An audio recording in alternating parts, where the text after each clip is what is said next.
I have an older brother who I've been estranged from for a long time.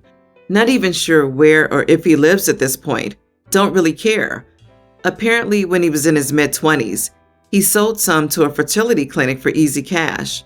We know this because his spawn, Jake, 23 male, recently tracked my family down after taking one of those DNA tests.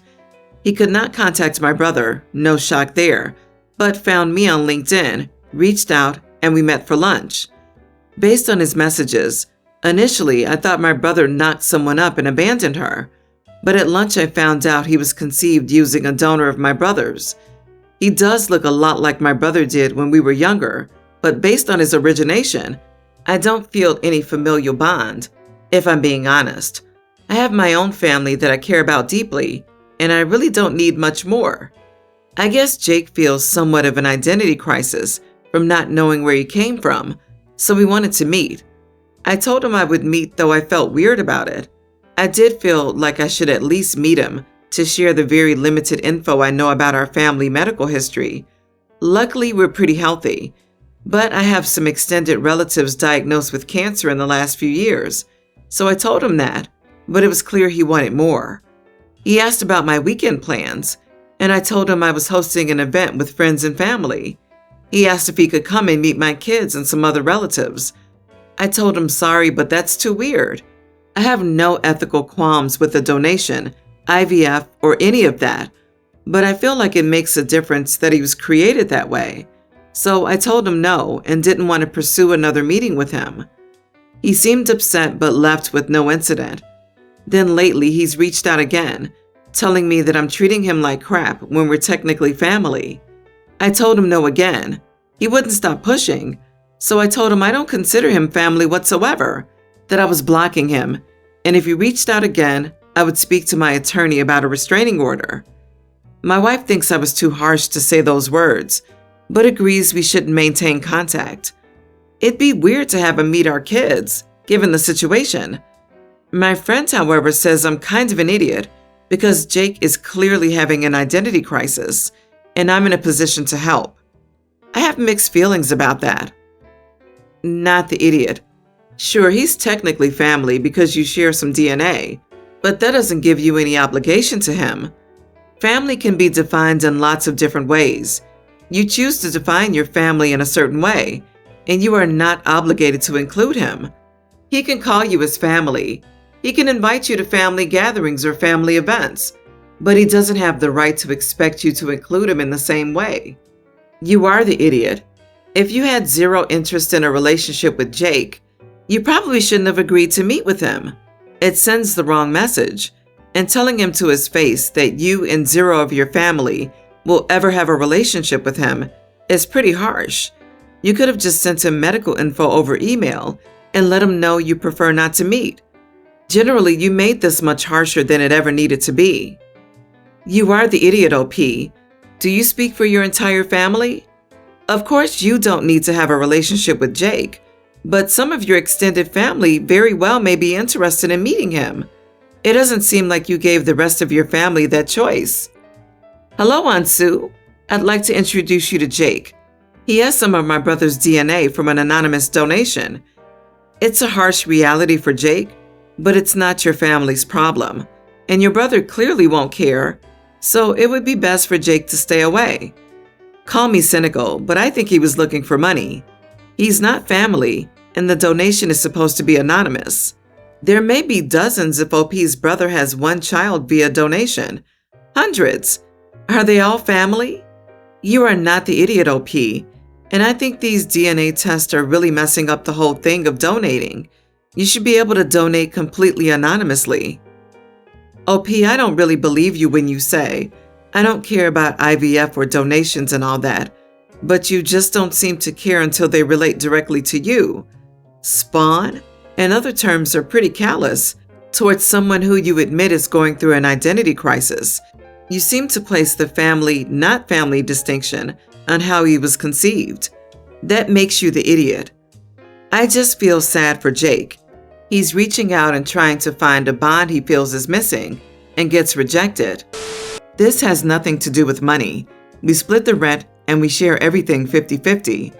I'm an engineer and my girlfriend works in healthcare. She doesn't work currently. She's a resident doctor. 1 month ago, her contract at the hospital ended, and she's been unemployed since. She's already found another job, and she would be able to start 2 months after her previous job ended, which means a month from now. So for the past month, she's been living her best life.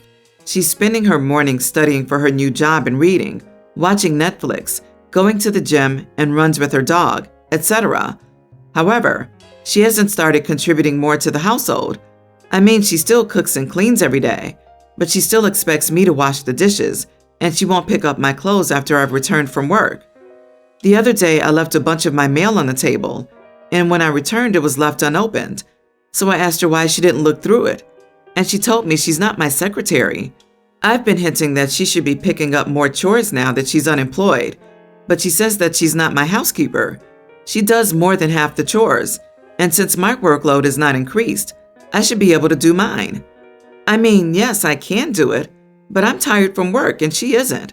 So I had expected her to step up a little, but no. She claims this is her break from working hard, and other hurtful things like she didn't go to med school to be a live-in maid, etc. So am I the idiot for expecting her to do most of the chores while she's unemployed? You are the idiot. I damn near spit out my coffee when I read this crap. Pick up your clothes? Open your mail? What? Even if she was a stay-at-home mom, those are still things you should do, period. She won't pick up my clothes. Are you 5? You are the idiot, OP. You are your own responsibility, and it's common courtesy to pick up after yourself. She didn't read your mail? This would be a violation of privacy in most relationships. Who wants to open someone else's bills? Very strange the expectation you've got going on here. She's still contributing financially, cooking and cleaning every day. She's not your mom.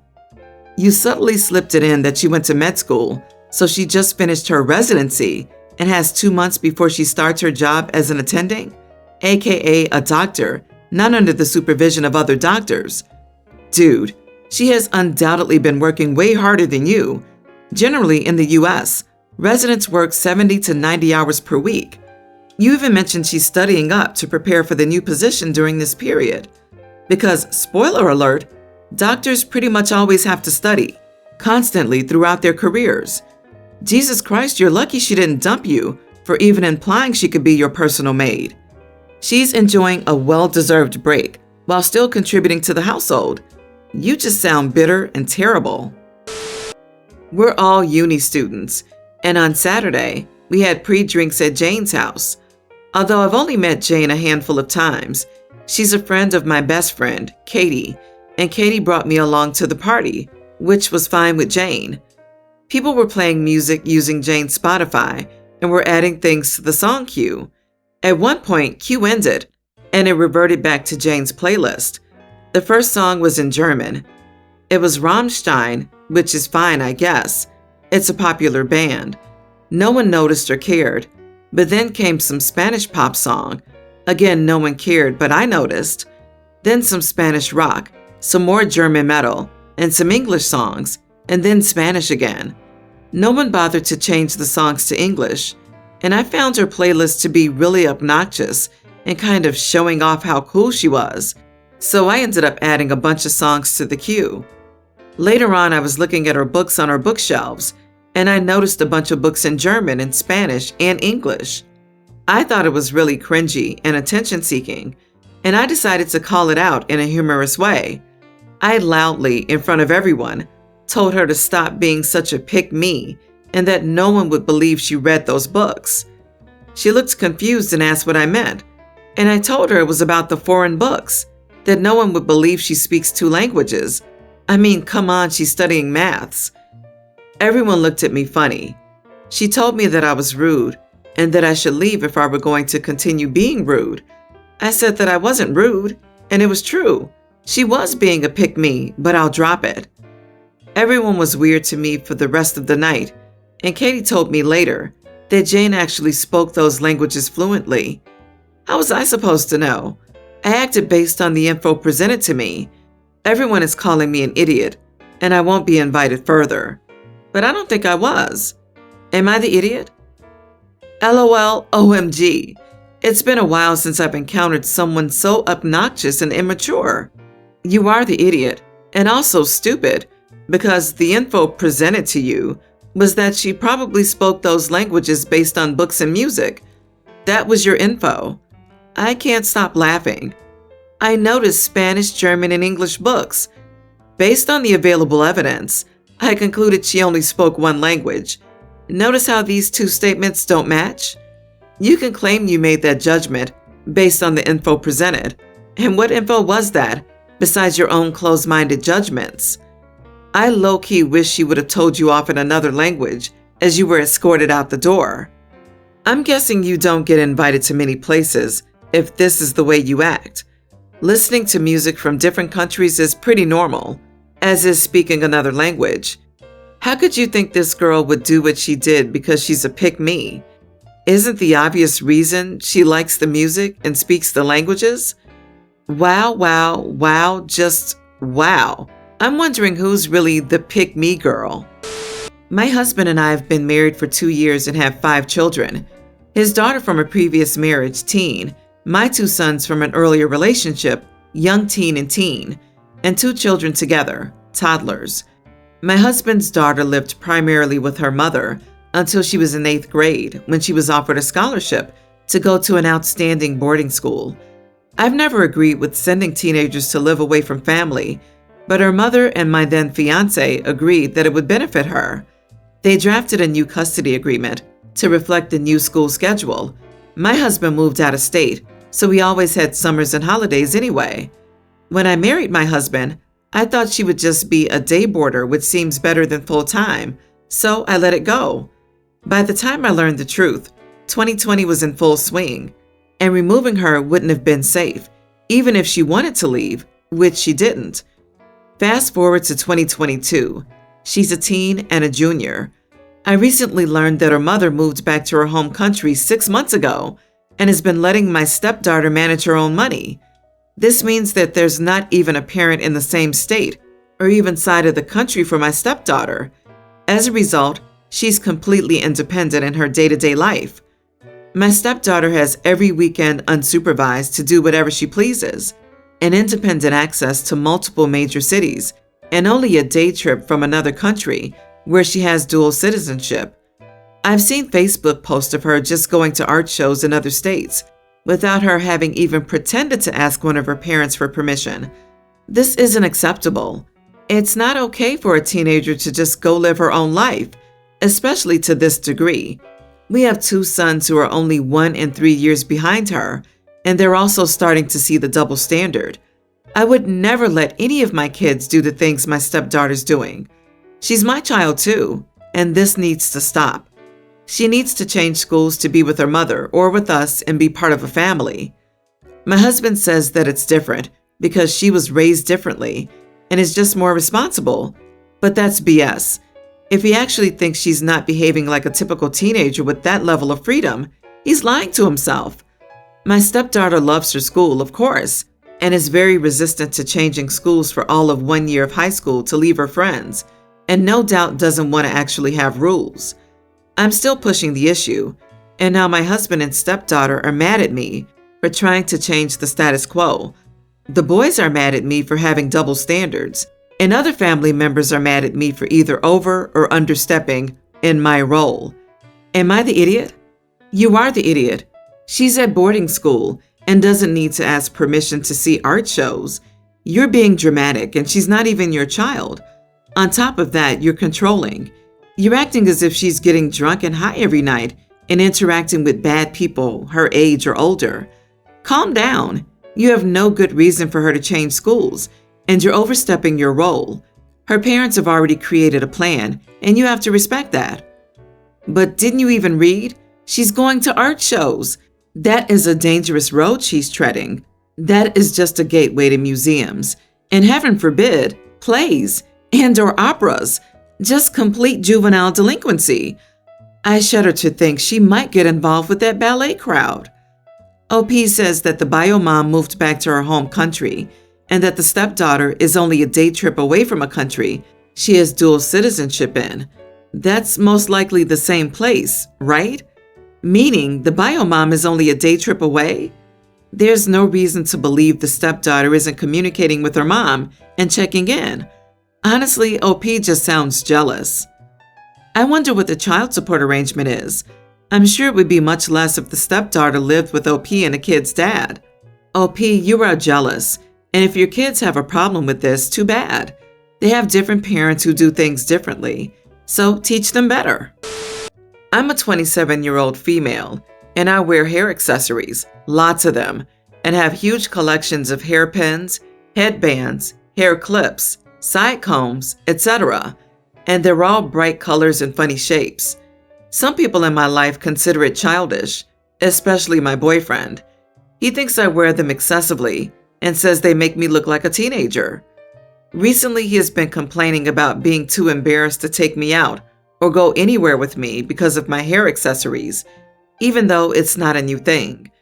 Still, he said his friend sat him down and told him that his girl, me, was dressing like a little girl or a mentally challenged girl who made him look embarrassed.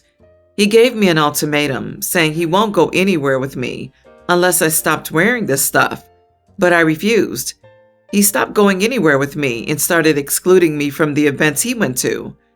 His sister's birthday was a couple of days ago, and he wanted me to go so bad.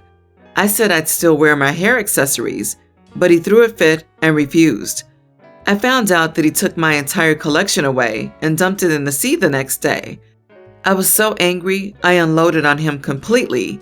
He told me to stop being childish and start acting my age. He even said I should get therapy for whatever childhood trauma I went through, causing me regression. I yelled at him, demanding he pay me for the entire collection, and he said that he could only offer to get me a colorless scrunchie that women my age wear, but I refused. His family got involved, and his mom offered me to pay, but I refused to let her and told her her son was the one who threw it away. He kept refusing, saying it's not worth fighting for and that I should learn to step out of my comfort zone and try new things, but I insisted he pays me.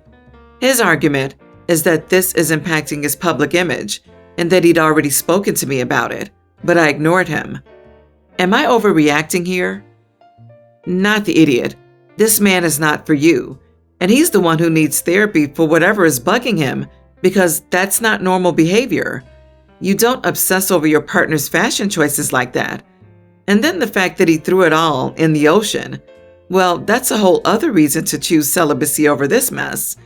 He's actively polluting the world because of his weird obsession with your fashion choices. You're going to hear this a lot, but I definitely think you should reconsider this relationship. Is it acting your age to know your style and what you like and stand up for it? You're absolutely not the idiot, and your boyfriend, hopefully ex by now since he doesn't respect you and only wants to change you to fit what he thinks is right, deserves to get his butt kicked. I'm sorry, but in the sea? How damn dramatic can you be? His image is getting affected. Please, he's being so immature. He's acting like a child that, after not getting what they want, throws a tantrum and destroys things. It's abusive, red flags galore, major warning for future abuse. I'd say accept his mother's money. Get mom's money because you aren't going to get it from him. Dump him, and then explain the situation publicly. He's worried about his image? He's given you plenty to actually affect it with. Acting like a child, bailed out by mommy, that's the image he wants? OP, just throw the boyfriend in the sea and go buy some Technicolor scrunchies and be done with it.